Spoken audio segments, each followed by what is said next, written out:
નમસ્કાર. આજના આ ખાસ વિશ્લેષણમાં આપનું સ્વાગત છે. જો કપાસની ખેતીમાં બમ્પર ઉત્પાદન લેવું હોય તો સાચી વૈજ્ઞાનિક પદ્ધતિ જાણવી જ રહી, બરાબર ને? આજે આપણે અજીત 155 BG2 હાઇબ્રિડ કપાસની A to Z માર્ગદર્શિકા પર સીધી જ વાત કરવાના છીએ. બિયારણ વાવવાથી લઈને લણણી સુધીની દરેક નાની મોટી બાબતો જે સીધી જ ખેતરના ઉત્પાદન અને નફા સાથે જોડાયેલી છે તેને આજે આપણે ડીકોડ કરીશું. તો ચાલો શરૂ કરીએ. આપણી આજની ચર્ચાનું રોડમેપ એકદમ ક્લિયર છે. પહેલા અજીત 155નો પરિચય, પછી તેના જબરદસ્ત ફાયદાઓ, વાવેતરનું ચોક્કસ અંતર, ખાતરનું આયોજન અને છેલ્લે સૌથી અગત્યનું રોગ અને જીવાત નિયંત્રણ. બસ આ જ ક્રમમાં આપણે આગળ વધીશું. તો સૌથી પહેલા ચલો એકદમ બેઝિક્સથી શરૂઆત કરીએ. સમજીએ કે આખરે આ અજીત 155 છે શું? અજીત સીડ્સ પ્રાઇવેટ લિમિટેડ દ્વારા તૈયાર થયેલું આ ACH 155-2 BG2 કોઈ સામાન્ય બિયારણ નથી. આ એક હાઇબ્રિડ BT કપાસ છે જેમાં બોલગાર્ડ 2 ટેકનોલોજીનો ઉપયોગ થયો છે. હવે વાવેતર કરતા પહેલા બે વસ્તુઓ ખાસ મગજમાં ફિટ કરી લેવાની છે. પહેલી, આ જાત મધ્યમથી ભારે જમીનમાં જ સૌથી શ્રેષ્ઠ પરિણામ આપે છે. અને બીજી વાત, આખો પાક તૈયાર થવામાં 160થી 180 દિવસનો સમય લાગે છે. એટલે કે આપણું આખું પ્લાનિંગ આ ટાઈમલાઈનની આસપાસ જ હોવું જોઈએ. હવે એ સમજીએ કે શા માટે આ હાઇબ્રિડ ખેડૂતોમાં આટલું બધું ફેમસ થઈ ગયું છે. તેના ખરા ફાયદાઓ શું છે? જુઓ, કોઈ પણ કપાસના બિયારણની સફળતા તેના શારીરિક લક્ષણો પરથી નક્કી થાય છે, કારણ કે એ જ લક્ષણો સીધા નફામાં કન્વર્ટ થાય છે. આ બિયારણની ખાસિયત એ છે કે તેનો ગ્રોથ એટલે કે વૃદ્ધિ વિકાસ અફલાતૂન છે. છોડમાં પુષ્કળ ડાળીઓ ફૂટે છે અને તેના પર આવતા કપાસના ઝીંડવા, જેને આપણે બોલ કહીએ છીએ, તે એકદમ મજબૂત અને વજનદાર હોય છે. સીધી ગણતરી છે. ડાળીઓ અને બોલ વધારે એટલે ઉત્પાદનનો ગ્રાફ સીધો ઊંચે અને ગુણવત્તા સારી હોવાથી બજારમાં ભાવ પણ કડક મળે છે. અને હા, આપણે બોલગાર્ડ 2 એટલે કે BGIની વાત કરી તો એ કેવી રીતે કામ કરે છે એ જાણવું ખરેખર રસપ્રદ છે. આપણે સૌ જાણીએ છીએ કે ગુલાબી ઈયળ કપાસ માટે કેટલો મોટો ખતરો છે, પણ આ બોલગાર્ડ 2 ટેકનોલોજી જાણે કે છોડનો પોતાનો ઇનબિલ્ટ જીનેટિક બોડીગાર્ડ છે. બિયારણની અંદર જ એક એવી જૈવિક ઢાલ મૂકવામાં આવી છે જે છોડને જન્મથી જ ઈયળ સામે લડવાની તાકાત આપે છે. એટલે કે જંતુનાશક દવાઓનો મોટો ખર્ચ બચી જાય છે અને પાક એકદમ સુરક્ષિત રહે છે. ચાલો, બિયારણ તો પસંદ કરી લીધું. હવે જ્યારે ખરેખર જમીનમાં વાવવાનો સમય આવે ત્યારે ખેતરનું લેઆઉટ કેવું હોવું જોઈએ? અહીં સૌથી મોટી ભૂલ થવાની શક્યતા રહે છે.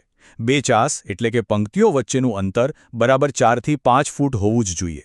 આ કોઈ અંદાજિત આંકડો નથી હોતો. આ જગ્યા છોડવા પાછળનું એક મોટું વિજ્ઞાન છે. પૂરતી જગ્યા હશે તો જ ખેતરમાં હવા અને સૂર્યપ્રકાશ યોગ્ય માત્રામાં અંદર સુધી પહોંચી શકશે, જે છોડના તંદુરસ્ત વિકાસ માટે એકદમ જરૂરી છે. પ્લસ પાછળથી ખેતરમાં ટ્રેક્ટર ફેરવવું હોય કે મજૂરી કામ કરાવવું હોય તો પણ આ અંતર બહુ જ કામ લાગે છે.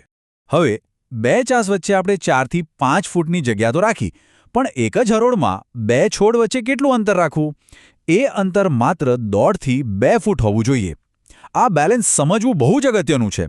1.5થી 2 ફૂટનું અંતર રાખવાથી આપણે જમીનનો 100% પૂરેપૂરો અને સ્માર્ટ ઉપયોગ કરી શકીએ છીએ. દરેક છોડને પોષણ મેળવવા માટે પોતાની પૂરતી જગ્યા મળી રહે છે અને જમીનનો એક પણ ટુકડો ખાલી નથી જતો. મેક્સિમમ ઉત્પાદન માટે આ પરફેક્ટ ગણતરી છે. છોડનું વાવેતર પરફેક્ટ થઈ ગયા પછી હવે ફોકસ શિફ્ટ થાય છે સાચા પોષણ પર. વાત કરીએ અસરકારક ખાતર વ્યવસ્થાપનની. ખાતર ક્યારે અને કેટલું આપવું તેનું ટાઈમ ટેબલ એકદમ ફિક્સ હોવું જોઈએ. સૌથી પહેલાં વાવેતર સમયે પાયાના ખાતર તરીકે જમીનમાં DAP, DAP, single super phosphate એટલે કે SSP, પોટાશ અને ઝિંક ભેળવવાના છે. આનાથી છોડનો પાયો એકદમ મજબૂત બનશે. ત્યાર પછીનો બીજો તબક્કો છે વૃદ્ધિનો સમય.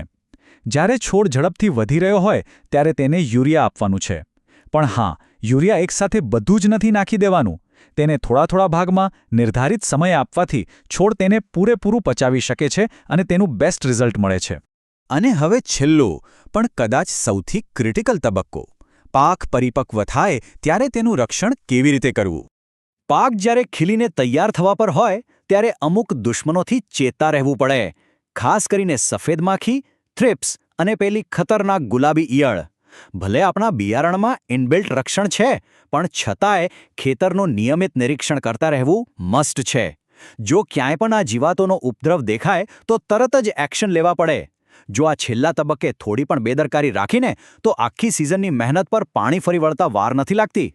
અહીં ખેતીનો એક ગોલ્ડન રૂલ હંમેશા યાદ રાખવા જેવો છે. સમયસર સ્પ્રે અને યોગ્ય સમયે ખાતર. જો આ ટાઈમ ટેબલને ચુસ્તપણે ફોલો કરવામાં આવે તો જ આ બિયારણ તેની 100% ઉત્પાદન ક્ષમતા સુધી પહોંચી શકે છે.